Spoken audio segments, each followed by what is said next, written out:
सोमवार के दिन तू मेरे मंदिर के दरवाजे पर चौखट पर बैठ जाना, और दूसरा प्रतिदिन शाम के समय पर तू बेलपत्री के पेड़ के नीचे बैठ जाना। जो तेरी बेल वृक्ष के नीचे सेवा करने आए, जो शंकर जी के मंदिर में सोमवार को जल चढ़ाने आए, उसका जो पात्र जल चढ़ाकर जब वो घर लेकर जाए, उसके पीछे पीछे, पात्र के पीछे पीछे तू जाना, और उसके घर में लक्ष्मी का भंडार भरकर आए। लक्ष्मी बेलपत्र के वृक्ष के नीचे तू विराजमान हो जा। उस बेलपत्र के वृक्ष के नीचे जो बुआरी लगाए, सेवा करे, चाकरी करे, एक बेटी को जैसे बड़ा करते हैं वैसे बेलपत्री के वृक्ष को जो बड़ा करे, बेलपत्री के वृक्ष का जो पालन करे, पोषण करे, उसकी संभाल करे, उस बेलपत्री के वृक्ष को जैसे जैसे वो उन्नति करे, वैसे वैसे उसके घर में समृद्धि बढ़ते जाए। उस जिसका खुद का मकान नहीं हो, खुद का मकान नहीं हो, किराए के मकान में रहते रहते जिंदगी बीत रही, खुद का नहीं, और बहुत दुख का जीवन चल रहा हो, बहुत कष्ट का जीवन, बहुत अपना खुद का कोई मकान नहीं, मान लो प्लाट है पर मकान बन नहीं रहा, या कोई प्रॉपर्टी अपनी नहीं बन रही, तो हम इस व्यासपीठ से कहना चाहेंगे कि एक प्रयोग अवश्य करिएगा, एक प्रयोग अवश्य। अपने आसपास के 5-6 बेलपत्र के वृक्ष देख लीजिए, अपने आसपास के नजदीक के 5-6 बेलपत्र के बड़े बड़े वृक्ष देख लो, या छोटे वृक्ष देख लो। उन 5-6 वृक्ष को धीरे धीरे उनकी सेवा करना प्रारंभ करो, उन वृक्षों को बड़ा करना प्रारंभ करो, उन वृक्ष के नीचे सफाई करना प्रारंभ करो, उन वृक्ष को जल देना प्रारंभ करो, उन वृक्ष को आप खाद देना प्रारंभ करो, उन वृक्ष की सेवा संभाल करना प्रारंभ कर दो, उस वृक्ष के नीचे बुआरी काटना प्रारंभ कर दो, झाड़ू लगाना प्रारंभ कर दो, उस वृक्ष के नीचे सफाई करना प्रारंभ कर दो। उस बेलपत्री के 5-6-7 वृक्ष को आप गोद ले लो। गोद लेना मतलब मैं इसकी सेवा करूंगा, मैं इसमें जल दूंगा, मैं इसके खाद दूंगा, मैं इसकी सेवा करूंगा, कुछ मत करो, बस केवल इस शरीर से उस बेलपत्र के वृक्ष की सेवा करना रोज प्रारंभ कर दो। 6 महीना इंतजार करना और 6 महीना लगातार सेवा करना, 7वां महीना आपका और हमारा, और बताना कि भोलेनाथ ने प्रॉपर्टी दिलाई कि नहीं दिलाई और आगे बढ़ा है।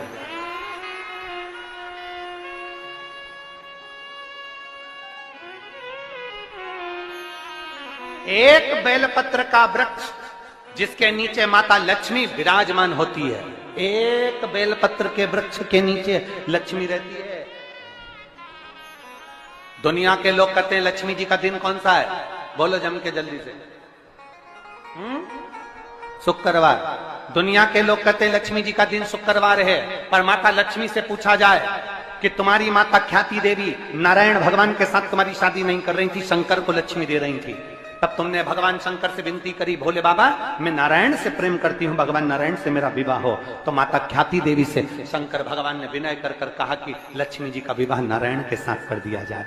भगवान नारायण के साथ जब लक्ष्मी जी का विवाह हो गया, तब लक्ष्मी जी हाथ जोड़कर बोलती हैं, बाबा मेरा विवाह नारायण के साथ हो गया, पर मैं आपके चरणों की सेवा करना चाहती हूँ, बाबा आप कृपा करिए कि मैं क्या करूं आपके लिए। शंकर भगवान कहते हैं, लक्ष्मी बस 2 चीजें कर दे, एक सोमवार के दिन तू मेरे मंदिर के दरवाजे पर चौखट पर बैठ जाना, और दूसरा प्रतिदिन शाम के समय पर तू बेलपत्री के पेड़ के नीचे बैठ जाना। जो तेरी बेल वृक्ष के नीचे सेवा करने आए, जो शंकर जी के मंदिर में सोमवार को जल चढ़ाने आए, उसका जो पात्र जल चढ़ाकर जब वो घर लेकर जाए, उसके पीछे पीछे, पात्र के पीछे पीछे तू जाना, और उसके घर में लक्ष्मी का भंडार भरकर आए। लक्ष्मी बेलपत्र के वृक्ष के नीचे तू विराजमान हो जा। उस बेलपत्र के वृक्ष के नीचे जो बुआरी लगाए, सेवा करे, चाकरी करे, एक बेटी को जैसे बड़ा करते हैं वैसे बेलपत्री के वृक्ष को जो बड़ा करे, बेलपत्री के वृक्ष का जो पालन करे, पोषण करे, उसकी संभाल करे, उस बेलपत्री के वृक्ष को जैसे जैसे वो उन्नति करे, वैसे वैसे उसके घर में समृद्धि बढ़ते जाए, उसके घर में वैभव बढ़ते जाए। ये शंकर भगवान माता लक्ष्मी से करे, भगवान शिव माता लक्ष्मी से करे। तो भस्म, अगर शिव के मंदिर में भस्म मिल जाए, शंकर पर चढ़ी हुई भस्म अगर मिल जाए तो, और अगर भस्म ना मिले ना, तो शंकर के जो शंकर भगवान का जो शिवलिंग है, शिवलिंग के आसपास में जो जलाधारी है, यहाँ अगर भस्म ना मिले तो इस जलाधारी पर अपना हाथ स्पर्श कर कर अपने तन पर उसको लगाकर जरूर आओ। भस्म एक शंकर पर चढ़ा हुआ जल, दूसरे नंबर पर है शंकर पर चढ़ी हुई भस्म। ये दो स्पर्श जरूर, स्पर्श। एक भस्म का एक बड़ा सुंदर चरित्र आता है। दूसरा, जिस भूमि पर बैठकर कथा सुनो उसकी रज को अपने मस्तक पर थोड़ा सा लगाकर अवश्य जाओ, वो जीवन का एक आनंद है। और शंकर के मंदिर में जाओ तो दो चीजें अवश्य लेकर आओ। पहला, शंकर जी पे चढ़ा हुआ, जम के बोलो, जल अवश्य लेकर आओ। क्योंकि जब तुम जल लेकर आते हो, पात्र लेकर आते हो, तो मेरा महादेव लक्ष्मी जी को तुम्हारे पीछे पीछे तुम्हारे घर तक भेजते हैं। चढ़ी हुई बेलपत्र मत खाओ, लोग कहेंगे शंकर पर चढ़ा हुआ ये मत खाओ। हम इस व्यासपीठ से निवेदन करना चाहेंगे कि आप अगर दिल रखकर अपने बाबा से कहोगे ना, तो बाबा पर चढ़ा हुआ जो जल है ना, वो जल साधारण नहीं रहता। मेरा भोलेनाथ जब दुनिया को अमृत देता है तो तुमको भी अमृत दे देता है। दो चीजें कभी मत छोड़ो। अगर मंदिर में गए हो तो दो चीजें कभी मत छोड़ो। कथा में गए हो तो दो चीजें कभी मत छोड़ो। एक, कथा श्रवण करना। दूसरा, जहां कथा बैठकर सुनते हैं वहां की रज को अपने मस्तक पर लगाना। कथा सुनने के बाद आप यहां से जाओ, भले दरी बिछी है, आसन बिछा है, कारपेट बिछा है, उस पर अपना हाथ फेर कर उस रज को अपने मस्तक पर जरूर लगाओ। क्योंकि शिव पुराण में, भागवत पुराण में, स्कंद पुराण में, कुर्म पुराण में, नर्मदा पुराण में, लिंग पुराण में, नारद पुराण में, ब्रह्म वैवर्त पुराण में, जितनी भी पुराणे हैं, सब पुराणों में लिखा है कि जिस स्थान पर बैठकर हम भगवान की कथा को सुनते हैं, उनको याद करते हैं, जितनी देर हम उनको याद करते हैं उतनी देर वो परमात्मा उस स्थान पर बैठा हुआ रहता है। हाथ रखकर बोलना, शंकर भगवान से तुम्हारा रिश्ता कौन सा? शिव जी से आपका कौन सा रिश्ता?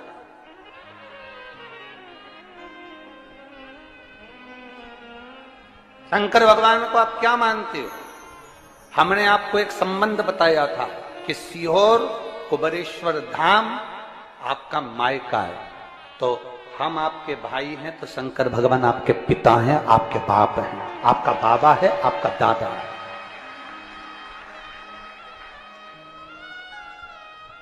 अब आपसे हम प्रश्न करें, उत्तर मेरी कुरुत की बहनें भी देंगी और मेरे जीजा उन भी देंगे और मेरी बेटियां और मेरे बेटे देंगे। आपसे प्रश्न करें, अगर बेटी को दुख होगा तो क्या वो अपने बाप से नहीं कहेगी? बोलो तो जम के। बेटी को तकलीफ है वो अपने बाप से ना कहेगी। बेटे को तकलीफ है तो वो अपने पिता से, अपनी मां से नहीं कहेगा, मम्मी मुझे ये तकलीफ है, पापा मुझे ये दुख है, मां मुझे ये तकलीफ है, पिताजी मुझे ये कष्ट है। क्या वो अपने माँ बाप से नहीं कहेंगे? क्या वो अपने माँ बाप से विनय नहीं करेंगे? और माँ, पिता, फिर उसके करीब में, उसके नजदीक में जो भी होता है वो माँ बाप निकाल कर उसको दे देते हैं, माता पिता उसको दे देते हैं। माता, लोग कहते हैं कि शंकर जी पे चढ़ा हुआ जल मत पियो, लोग कह देते हैं शंकर जी पे चढ़ी हुई बेलपत्र मत खाओ।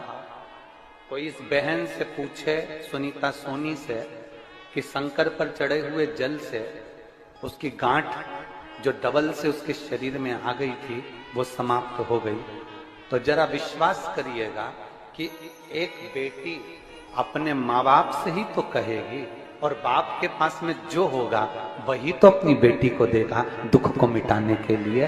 तो मेरे शंकर भगवान के पास तो उसका चढ़ा हुआ जल है। दूसरा, जिस भूमि पर बैठकर कथा सुनो उसकी रज को अपने मस्तक पर थोड़ा सा लगाकर अवश्य जाओ, वो जीवन का एक आनंद है। और शंकर के मंदिर में जाओ तो दो चीजें अवश्य लेकर आओ। पहला, शंकर जी पे चढ़ा हुआ जम के बोलो, जल अवश्य लेकर आओ, क्योंकि जब तुम जल लेकर आते हो, पात्र लेकर आते हो, तो मेरा महादेव लक्ष्मी जी को तुम्हारे पीछे पीछे तुम्हारे घर तक भेज देगा। दो चीजें लेकर अवश्य आओ, और शिव पुराण में जाओ तो दो चीजें लेकर अवश्य जाओ। पहले नंबर पर शंकर की कथा और अपने अंदर विश्वास कि मेरे महादेव की मैंने कथा सुनी है, अब मैं भटकूंगी नहीं। सारी दुनिया में मैंने ठोकर खा ली, अब कहीं ठोकर नहीं खाऊंगी, अब तो दरवाजे पर महादेव के जाऊंगी, बाकी की कहीं।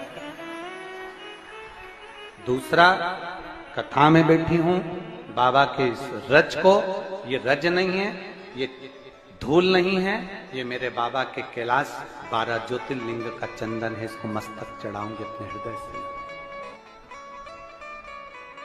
लाते हो आप लोग? हाथ उठाओ जरा, रख लो, बहुत बढ़िया, प्रणाम आपको सभी को, नमन। 2 बूंद जल लेकर आओ, पल्ला नहीं पियो तो उस जल को अपने घर में छींट दो।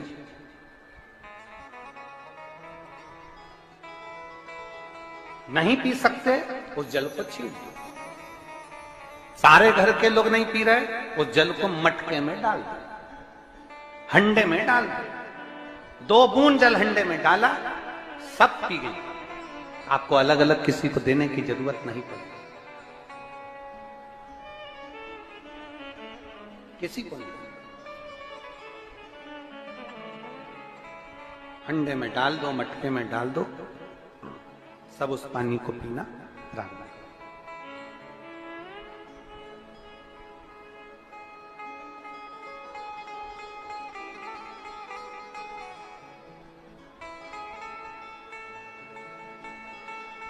उस जल के महत्व को जो बच्चों का दर्द नहीं देख सकते, जब माता पिता अपने बच्चों का दर्द नहीं देख सकते, तो देव अधिदेव महादेव तुम्हारा दर्द कैसे देखेंगे? वो भी तो काटेंगे तुमको, वो भी तो कष्ट मिटाएंगे। 2 चीजें कथा में जाकर ले। एक, जहां जगह मिल जाए वहां बैठकर कथा सुनो। धूप लगे, पंडालों की इतनी व्यवस्था नहीं हो पाती है, पंडाल लगाने वाले, टेंट लगाने वाले टेंट लगा लगा के थक जाते हैं, तो अपने साथ एक छाता लेकर चलो। 2 पानी की जम के बोलो जरा, बोतल, बिछाने की दरी अपने साथ लेकर चलो। लोगों ने उमा महेश की कथा अपने जीवन में धारण करी कि नहीं करी वो हमको नहीं स्मरण है, पर एक बात का स्मरण करिएगा, ये जो कथा चल रही है ये गौरी शंकर चल रही है। इसके बाद में जो अमलेश्वर में कथा है वो कौन सी है? समर्पण शिव महापुराण कथा। उस समर्पण शिव महापुराण की कथा जब 2 तारीख को विराम हो जाएगी, तब उसके बाद में जो कथा 6 जून को प्रारंभ होगी सोलापुर महाराष्ट्र में, उस कथा का नाम रहेगा उमा महेश शिव महापुराण की कथा। उसको जरूर सुनो। सोलापुर में जो 6 जून से कथा होगी उसका नाम उमा महेश शिव महापुराण। उसको सुनना, श्रवण करना, उसको धारण करना है। उसमें इतने प्रश्न माता उमा ने भगवान महेश से करे हैं, और महेश भगवान शंकर उसका हर प्रश्न का उत्तर दे रहा है। भगवान महेश भगवान शंकर हर प्रश्न का। बाबा बोले माता उमा ने भगवान शिव जी से, महेश भगवान से, भगवान शंकर से करेंगे, बाबा भोलेनाथ जी बताओ, संसार में जन्म लेने वाले व्यक्ति के जीवन में उसके भाग्य में अगर सुख नहीं है, उसके भाग्य में खुशियां नहीं है, उसके भाग्य में कोई अच्छा है ही नहीं, तो वो जीव क्या करेगा? वो जीव क्या करेगा?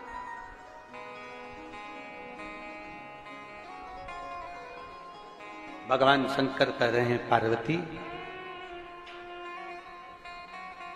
संसार में जन्म लेने वाला मनुष्य अगर उसके भाग्य में सुख नहीं, उसके भाग्य में अगर खुशियां नहीं है, उसके भाग्य में अगर सुख नहीं है, उसके भाग्य में अगर अच्छा नहीं है, पत्रिका दिखा ली सुख नहीं है, कार्य कर देख लिया सुख नहीं है, तकलीफ उसकी जिंदगी में चल ही चल रही है, तो भगवान शंकर कहते हैं, भगवान महेश कहते हैं, उमा, उस मनुष्य को दूसरे का अच्छा करना प्रारंभ कर देना चाहिए, तो उसकी अच्छाई अपने आप सामने आना प्रारंभ